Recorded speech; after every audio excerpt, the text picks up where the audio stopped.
우리가 의례적으로 보면 늘 반복되는 결제와 해제를 하고 있습니다. 오늘 우리는 다시 동안거를 끝내고 해제의식을 하고 있습니다. 어쩌면 너무나 빤한 의례적인 의식에 불과하다고 할 수도 있죠.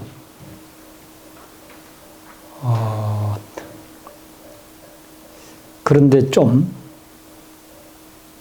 귀 깊게 마음 먹고 또 곰곰이 들여다보면 각자 본인이 어떻게 하느냐에 따라서 또는 함께하고 있는 우리가 어떻게 하느냐에 따라서 뻔한 의례의식처럼 보이지만 각자 또는 우리가 어떻게 하느냐에 따라서는 하늘과 땅만큼이나 다른 동안거고 다른 해제이죠. 하늘과 땅만큼이나 다른 동안거이고 해제가 되도록 하기 위해서는 그야말로 개정의 사막의 정신을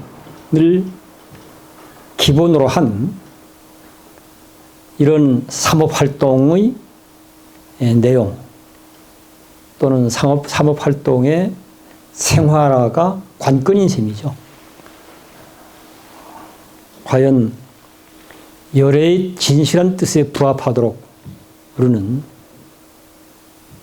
개정의 사막의 정신이 투철하게 내 생각으로, 내 말로, 내 행동으로, 내 삶으로 또는 우리들의 생각으로, 우리들의 말로, 우리들의 행동과 생활로 생활화되었는가 하고 짚어보면 지난해의 해제보다는 올해의 해제가 훨씬 더 의미도 있고 내용도 좋고 어디 가서도 자랑스럽게 얘기할 수 있는 해제다. 아마 이제 그렇게 얘기할 수 이제 있지 않을까 싶습니다. 올 해제가 그런 해제였으면 하는 그런 바람도 있고요.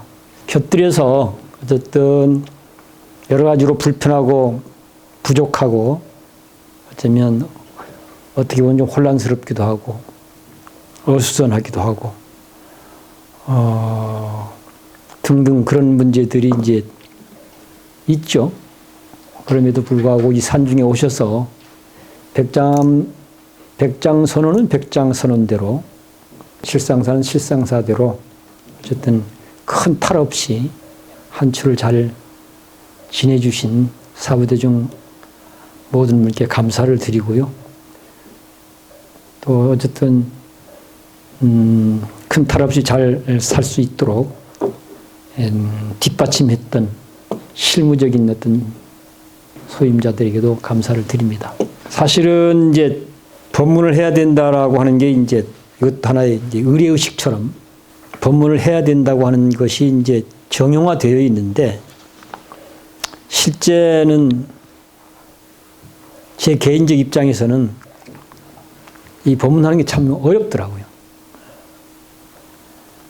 특히 이게 안거, 동안거 그리고 해제, 안거, 해제 때 법문은 더더욱 어려웠다는 생각이 들어요. 그 이유는 뭘까 하고 보면 결국 우리의 말과 실제 삶이 개인적으로도 집단적으로 일치하고 있지 못한 것이 너무 많다.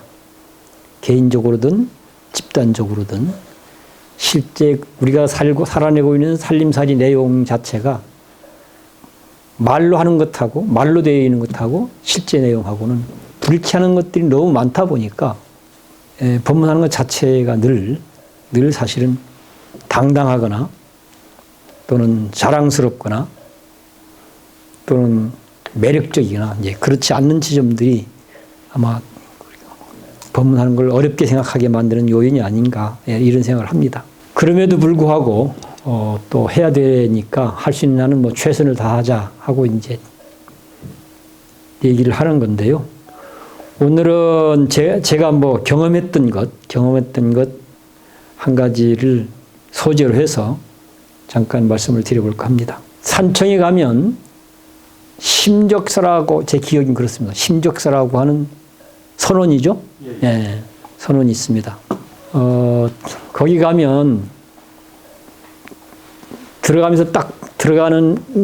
들어가면서 마주칠 수 있는 벽에다가 써놓은 우리 같으면 주련 같은 내용이죠. 그 내용을 보면 원각 도량 하처 현금 생사 즉시 이렇게 돼요. 혹시 보신 분 계세요? 저기 그 해인사의 대장경 거기도 있고. 똑같은.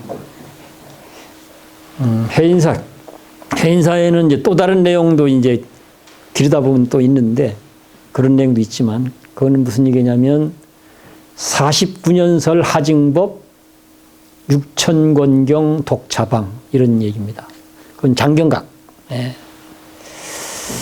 그러니까 49년 동안 우리 북방불교식 표현이잖아요. 49년이라 하는 게. 지금은 세계적으로 45년으로 정리가 되어 있지만 49년 동안 부처님이 일생하신 설법이 도대체 뭐냐? 예, 그 내용이 무슨 법을 설했냐 하니까 모두가 다 방편일 뿐이다 이런 말인 거죠. 45년 동안 부처님이 일생하신 말씀이 다 방편이다. 어느 것은 방편이고 어느 것은 방편이 아니고 이런 게 아니라 적어도 말로 표현된 것은 다 방편이다. 딱 이렇게 성격 규정을 하고 있습니다. 그런데 우리는 하다 보면 말로 되어 있긴 하지만 이거는 방편이고 저건 방편이 아니야. 이렇게 우리는 하는 경향들이 많습니다. 또 대체적으로 이런 것들이. 그런데 분명하게 장경각에 보면 그런 내용들이 있습니다. 이런 것들이 뭔가 실제 삶과 말, 주장 이런 것들이 불치하게 된다는 이야기는 우리가 능력과 노력이 부족해서 생긴 문제도 있죠. 물론 다 거기에 포함되죠. 근데 조금 구체로 들여다보면 우리가 갖고 있는 능력으로서 최선을 다했지만 또 잘 안 되는 부분이 있어요. 그게 뭘까 하고 보면 즉 열애의 진실한 뜻에 맞게 부처님 말씀을 해석하고 설명하고 이해하고 그렇게 해서 이걸 뭔가 좀 삶으로 가져가고 이래야 되는데 진실한 뜻에 맞게 해석되거나 설명되거나 진실한 뜻에 맞게 이해되거나 공감돼서 받아들이지 못하는 오히려 왜곡된 부분들, 빗나간 부분들 이런 것들도 대단히 중요하게 작용하고 있지 않나 제 개인적으로 이제 그런 생각을 많이 합니다. 저는 이 구절 원각도량 하처냐 현금생사 즉시다 이 말이 도대체가 뭔 말일까? 이 말이 실제는 어떤 대상을 이렇게 표현했을까? 어떤 대상의 내용을 이렇게 표현했을까? 이 표현 속에 담겨 있는 내용, 이 표현 속에 담겨 있는 실제 상황이라는 건 어떤 걸까? 그런 측면에서 제 나름대로 이제 생각을 많이 하게 됐는데요. 왜냐하면 이건 원각도량이라고 하는 건 어쩌면 불교 또는 불교를 하는 사람들이 도달하고자 하는 궁극적인 내용이잖아요. 원각도량에 살고 싶다. 뭐 이런 얘기가 될 수도 있고 또는 뭐 열반도량에 살고 싶다. 이런 얘기가 될 수도 있고 극락도량에 살고 싶다. 이런 얘기도 될 수 있는 거잖아요. 그러니까 어쩌면 모든 불교인들이 희망하는 도달하고자 하는 결과물 더 나아가서는 모든 생명을 가진 존재들이 가고 싶어하는 최고의 현장, 최고의 내용이기도 하고 최고의 현장이기도 한 것이죠. 원각도량이라는 말 자체가. 그런데 여기서 답은 현금생사 즉시라고 답하고 있습니다.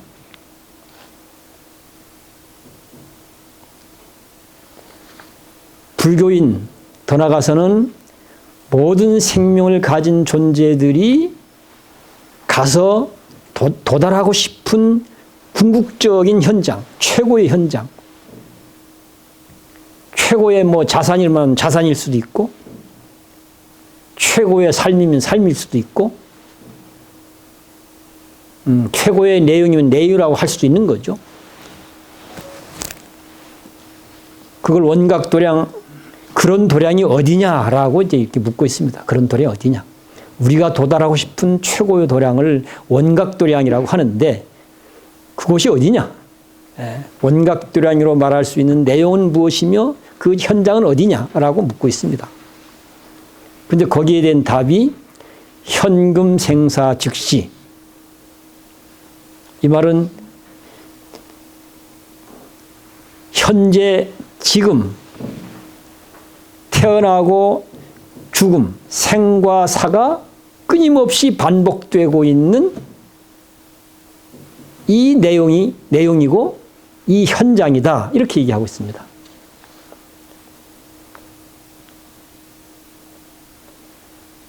그런데 과연 우리가 현재 지금 끊임없이 살고 죽고가 반복되고 있는 이 현장을 우리가 과연 원각도량이라고 알고 살고 있는가? 라고 물어보면 택도 없는 얘기죠. 그렇지 않습니까? 그러면 옛 불교들께서는 그냥 헛소리 한 것인가? 거짓말 한 것인가? 그냥 장난삼아 해본 소리인가? 그건 아니지 않겠습니까? 그런데 제가 갖고 있는 일반적인 상식으로는 이해도 잘 안 되고 동의도 안 되고 이해도 잘 안 되고 동의도 안 되니까 당연히 내 삶으로 사는 것도 당연히 안 될 수밖에 없죠. 당연히 누구한테 잘 해석하고 설명하는 것도 안 되죠. 그래서 이걸 역사 속에서, 불교 역사 속에서 이렇게 표현될 수 있는 구체적인 사례, 구체적인 삶으로 나타난 사례가 있다면 과연 그게 어떤 걸까? 저는 사실은 매우 이제 이런 식으로 불교를 천착해 왔기 때문에 역시 이것도 그런 식으로 이제 천착을 하게 됐고, 그런 과정에서 어쨌든 불교하면 거기에 최고의 어떤 대표주자가 부처님이니까. 그리고 기록상으로 보면 부처님에 대해서 또는 오랜 역사 속에서 등장했던 선식들에 대해서 기록으로 우리는 기록으로 이제 만나는 건데, 기록으로 보면 부처님에 대한 기록은 대단히 훌륭하고 멋진 표현과 또는 멋진 사건, 이런 것과 동시에 어쩌면 시시콜콜하고 정말로 허잡스러운 내용, 이런 것들이 같이 파악이 됩니다. 부처님 생애에 관계된 내용들을 보면 대단히 좋은 것과 형편없는 것, 이런 거죠. 그런데 이 선식으로 명명되어지는 우리 불조, 이분들의 삶에서는 대단히 멋진 표현과 멋진 장면의 이야기는 있는데 시시콜콜하고 부잡스럽고 우리가 일반적으로 생각하지, 이런 내용은 잘 안 보여요. 그런 기록들이 충실하지가 않아요. 멋진 언어, 멋진 장면으로만 딱 끝나버리고 있죠. 대부분. 나는 오히려 지금 이런 부분이 지금 상당히 우리에게 열의 진실한 뜻에 맞는 불교를 하도록 만드는데 엄청난 장애가 되고 있다고 저는 봅니다. 이런 것들이. 그렇게 봤을 때 그런 것 저런 것을 생각하면서 이 글귀를 하나의 사례와 연결시켜서 봤을 때는 다른 분들한테는 연결시킬 수 있는 사례가 잘 안 보여요. 제가 접한 정보만 갖고 보면 모든 정보를 다 내가 섭렵한 건 아니기 때문에. 근데 내가 접한 정보로 보면 이 말은 곧 깨달음 이후의 부처님 일생, 깨닫기 이전이 아니고 깨달음 이후의 부처님 일생을 표현한 한마디구나 라고 저는 이제 사례로서 연결을 시켰습니다. 근데 부처님의 생애를 보면, 실제 삶을 보면 기본적으로 그렇지 않습니까? 매일같이 밥을 얻어 잡섰습니다. 비바람 속에서도, 우리로 말하면 눈보라 속에서도 매일같이 때가 되면 밥 얻어 먹으러 가야지. 그래서 밥 얻어 먹기 위해서 기본적인 조건들을 준비하고 마을을 가죠. 근데 제가 남방불교 쪽 얘기를 들어보니까 여러 형태들이 있는데 밥 얻어 먹는 일이 간단한 일이 아니더라고요. 경전상에도 보면 밥 얻어 먹는데 큰 어려움이 없었느냐. 이 제자들이 안거를 마치고 찾아오게 되면 그런 질문들이 있어요. 부처님이. 걸식하는데 어려움은 없었는가? 이런 질문들이. 이 말이 무슨 말인가를 잘 몰랐어요. 그게 저는. 그런데 이제 이런 구절과 연결시켜서 생각을 해보다 보니까 야, 그 말이 얼마나 엄중한 얘기인가. 그 말이. 그리고 이제 밥 얻어 먹는다는 것이 본인이 머물고 있는 위치에 따라서 다양한데 어떨 경우는 1시간 이상을 걸어가서 밥을 얻어 먹는 경우도 있더라고요. 어떤 경우는. 비바람 속에, 눈보라 속에. 맨발로 밥그릇 하나 들고. 그렇다면 이 밥을 얻어 먹는 일상적 삶이라고 하는 것이 이게 보통 일이 아니었다는 얘기죠. 어쩌면 끔찍하게 우리는 가기 싫은 날도 수없이 많았을 거라는 얘기죠. 가고 싶지 않은 날도. 그러면 깨달은 부처라고 하는 분이 비바람 속에서 1시간 동안 밥 한 그릇 얻어 먹으려고 걸어가는 과정과 나 같은 박지범부인 한 인간이 비바람 속에서 1시간 동안 밥 얻어 먹으러 걸어가는 과정이 당연히 내용적으로 똑같을 수가 없겠죠. 그런데 부처님은 분명하게 그 과정이 바로 원각도량의 한 걸음 한 걸음이었다라고 지금 부처님은 얘기하고 있는 거거든요. 밥 얻어 먹는 과정 자체가.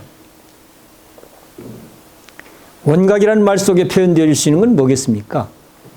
어쩌면 인간이 찾고 싶은 모든 해답들을 다 찾아냈다. 인간이 이루고 누리고 싶은 삶의 내용들을 다 이루고 누리고 있다. 그렇게 되어 있다라고 하는 한마디거든요. 원각이라는 말 자체가. 열반이라는 말도 마찬가지인 것이고. 그 이상은 없다는 거죠. 그 이상은. 거기에는 물론 깨달음이라는 말도 거기에 포함되고 삼매라는 말도 표현되고 신통이라는 말도 표현되어지고 온갖 육신통이라고 표현되어질 수 있는 이런 모든 내용들도 다 그 속에 압축된 한마디라는 얘기죠. 그런데 박지범 부인 나 같은 경우는 어떨까? 그 과정 자체가 편안할 수 없다고 봐요. 비바람 속에 밥 한 그릇 얻어 먹으려고. 어떨 때는 그것도 못 얻어서 굶기도 하고. 기분 좋게 갈 수가 없죠. 기분 좋게. 달리 표현하면 기꺼이 갈 수가 없는 거죠. 어쩌면 우리가 얘기하는 진리를 삶으로 사는 어쩌면 기꺼이 나의 모든 존재를 바쳐서 진리를 삶으로 사는 과정으로서 이것이 과정으로서 이루어지는 것이라면 당연히 기꺼이 가겠죠. 그런데 이 한 목숨 유지하기 위해서 또는 무슨 뭐 배고픔에 대해 그냥 배고픔이라고 하는 생존 조건을 해결하기 위해서 이런 것으로만 그 밥 얻어 먹는 과정을 걸어가고 있다고 한다면 과연 기꺼이 그걸 갈 수 있을까? 또 간다 하더라도 그게 편안할 수가 있을까? 전혀 그렇지 않을 것 같아요. 그런데 제 나름대로 파악한 바로는 생사가 곧 그대로 원각도량이다. 원각도량이 어디냐? 바로 생사의 현장이 원각도량이다. 이런 부분을 부처님 삶과 연결해서 간단하게 정리를 해보면 지금 이제 밥 얻어 먹는 한 과정을 예를 들었는데 그 비바람 속에서 밥 얻어 먹는 한 과정, 뭐 1시간 정도 잡고 과정을 한 예를 들었는데 그때 진리를 발견하고 진리를 삶으로 실천하고 그러면 뭐예요? 인간이 이룰 수 있는 최고의 삶이 실현된다 이런 얘기지 않습니까? 그러니까 결과적으로는 부처님은 밥을 얻어 먹는 과정에 한 호흡, 한 생각, 한 걸음 한 걸음이 다 우리가 실현해야 될 진리를 실현하는 한 생각이고 한 호흡이고 한 걸음이었다는 얘기죠. 그렇기 때문에 그것을 우리는 원각도량의 내용이다라고 말하는 게 가능해지는 거죠. 달리 표현하면 열반의 걸음이다라고 말로 될 수도 있는 거죠. 그러면 당연히 기꺼이 가는 거죠. 생존을 위해서가 아니라 인간의 삶이 좀 더 완성되어지고 인간들이 만들어가는 세상이 좀 더 완성도 높은 세상이 되도록 하기 위해서는 진리를 알고 진리에 맞게 뭔가 이루어져야 되는데 당신이 해야 될 일이 그 일인 것이기도 하고 그렇기 때문에 비바람 속에 밥으로 가는 것이긴 하지만 당신이 얼마나 불편했겠어요? 얼마나 힘들었겠어요? 그거 안 가고 그냥 뭐 한 끼 굶지 차라리 이러고 싶지 않았겠어요? 그렇지만 그런 모든 것들을 다 떨쳐내고 기꺼이 삶을 완성시키는 행위로서 과정으로서 세상을 완성시키는 행위로서 과정으로서 기꺼이 비바람과 함께 그 먼 거리를 자기 온 존재를 써서 오롯하게 밥을 얻어먹으러 가는 과정, 순간순간을 오롯하게 이것이 곧 진리가 실현되는 순간순간이고 과정이다. 그러니 나의 온 존재를 봐도 기꺼이 그 길을 간다. 그러니까 당연히 거기에는 내가 볼 때는 편안함이 있으라고 봅니다. 편안함이. 당연히 거기에는 보람이 있으라고 봅니다. 당연히. 기쁨이 있으라고 보는 거죠. 보람이 있다는 얘기는. 근데 나 같은 경우는 아까 말씀드렸던 대로 그 과정 자체가 편안할 수가 없고, 그리고 내용 자체가 기쁨일 수가 없었다. 나 같으면. 이 부분이 이제 부처와 중생의 차이를 얘기하자면, 그러나 늙는 것도 다 똑같고 죽는 것도 똑같습니다. 부처님이나 나나. 소위 깨달음을 이뤘다는 부처님이나 깨달음을 이루지 못했다는 나나 세월과 함께 늙기도 하고 병들기도 하고 죽기도 하고 매일매일 밥을 얻어 먹기도 하고 이건 난 다를 게 아무것도 없다고 봐요. 다만 다름이 있다면 그 과정과 내용이 정말로 기쁜 마음으로 편안하게 보람차게 할 수 있었는가 하는 거죠. 더 완성된 삶을 위해서, 더 완성된 세상을 만들어내기 위해서 기쁜 마음으로.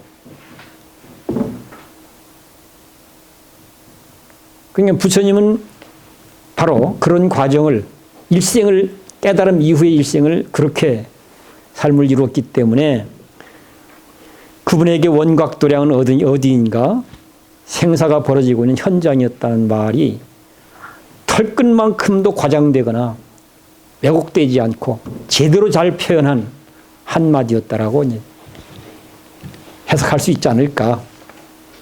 이런 말을 요즘 제가 경험하는 것과 또 연결시켜서 언급을 해보면 한 인간은 태어나서 죽을 때까지 이제 살아가는데 나이로만 딱 잘라보면 50대까지는 기꺼이 길을 쓰고 살려고 바둥바둥 했던 것 같아요. 기꺼이 길을 쓰고 살려고. 근데 50 넘어가니까 이제 내리막길이잖아요. 그러니까 죽음으로 가는 거예요, 이제. 근데 죽음으로 가는 과정은 기꺼이 애를 써서 잘 죽어야 되지. 이렇게 안 돼요. 죽음 자체가 싫은 거예요. 가기 싫은 거예요. 살 때는 뭐 아둥바둥 어떻게든 살아왔는데. 만약에 원각도량이 어디냐?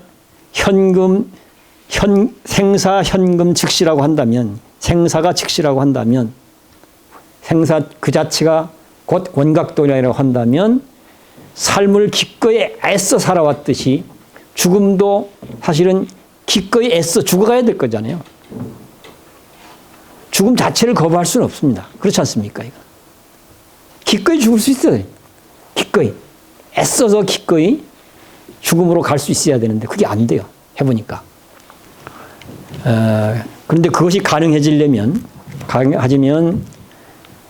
삶을 사는 것도 진리 실현의 과정이지만 죽음으로 가는 것도 진리 실현 과정으로 이것이 이렇게 소화가 됐을 때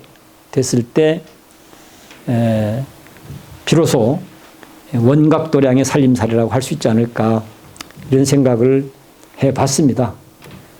그 말을 이제 밥 얻어 먹는 것과 연결시키면 부처님은 늘 그것을 기꺼이 밥 얻음으로 가셨고 나는 내 사정 따라 내 필요 따라서 어쩔 수 없이 갔고 그 차이에 따라서 밥 얻어 먹는 모든 과정과 순간순간의 내용들이 원각의 삶이 되기도 하고 또는 그 반대로 무명과 미혹의 삶이 되기도 하고 그런 거 아닌가 이런 생각을 해봤습니다. 제 경험적으로.